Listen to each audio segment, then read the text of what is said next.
तामिळनाडूच्या रामनाथपूरमध्ये स्थित असलेल्या रामेश्वरम ज्योतिर्लिंगाला हिंदू धर्मात एक विशेष स्थान आहे। येथे स्थापन केलेलं शिवलिंग 12 ज्योतिर्लिंगांपैकी एक असल्याचं मानलं जातं। असं मानलं जातं की उत्तरेतील काशीला जितकं महत्त्व आहे तितकंच महत्त्व हिंदू धर्मात दक्षिणेतील रामेश्वरमला आहे।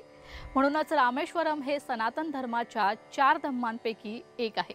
असं मानलं जातं की रामेश्वरम ज्योतिर्लिंगाची मनोभावे पूजा केल्याने व्यक्ती ब्रह्महत्येसारख्या महापापापासून देखील मुक्त होतो।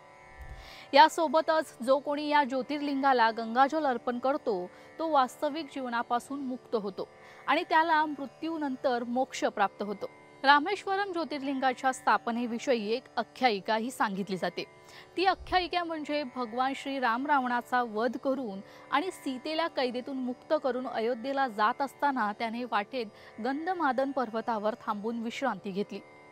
तेव्हा त्यांच्या आगमनाची बातमी ऐकून ऋषी महर्षी त्यांचे दर्शन घेण्यासाठी तेथे पोहोचले आणि तेव्हा ऋषींनी त्यांना आठवण करून दिली की त्याने पुलस्त्य कुळाचा नाश केला आहे, ज्यामुळे त्यांच्यावर ब्रह्महत्येचं पातक लागले।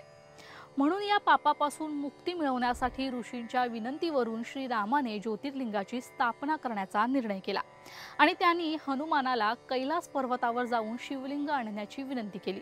परंतु शिवलिंगाच्या स्थापनेची निश्चित वेळ जवळ येईपर्यंत हनुमान परत आले नाही। म्हणून मग देवी सीतेने समुद्राच्या वाळूपासून तयार केलेल्या शिवलिंगाची स्थापना करण्यात आली।